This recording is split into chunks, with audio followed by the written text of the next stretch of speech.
అందరికీ నమస్కారం. మన జీవితంలో దుఃఖమనేది అది ఓ భాగమైపోయింది కదా.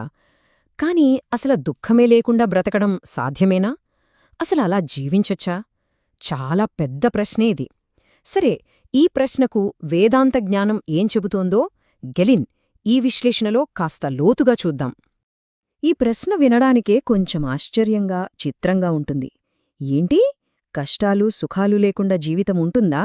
సరే, అవి ఉన్నా వాటివల్ల కలిగే బాధను దాటి ఎగ్దం ప్రశాంతంగా జీవించే మార్గమేదైనా ఉందా?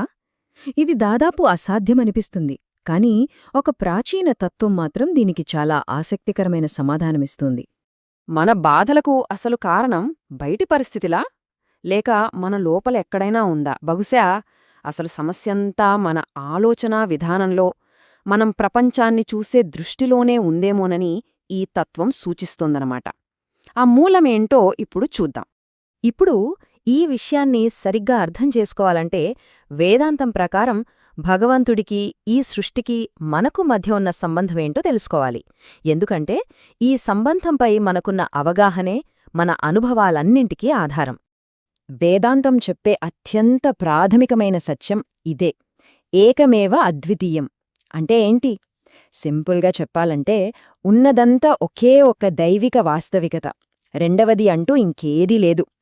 ఈ సృష్టి, అందులోని ప్రాణులు అన్నీ ఆ ఒక్కదాని రూపాలే.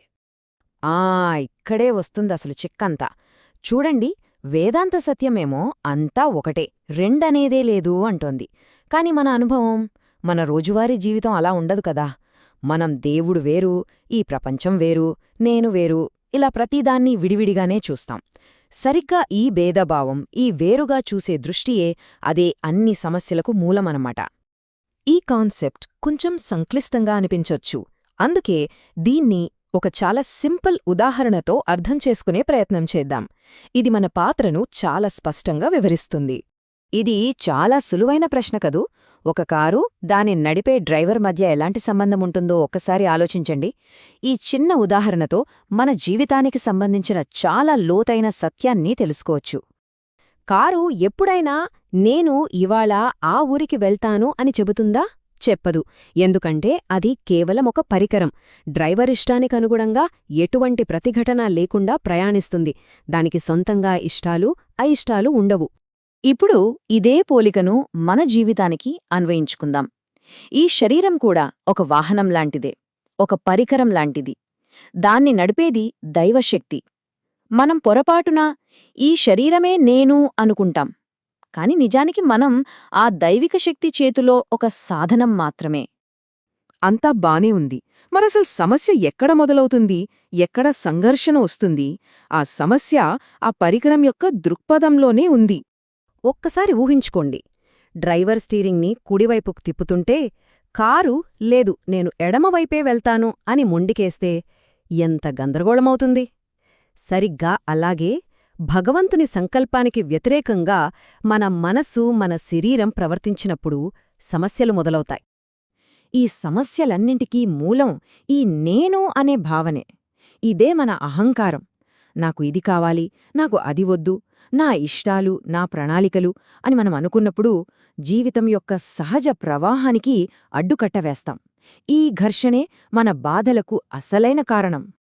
శ్రీరామకృష్ణ పరమహంసగారు ఇదే భావనను ఎంత అద్భుతంగా చెప్పారో చూడండి.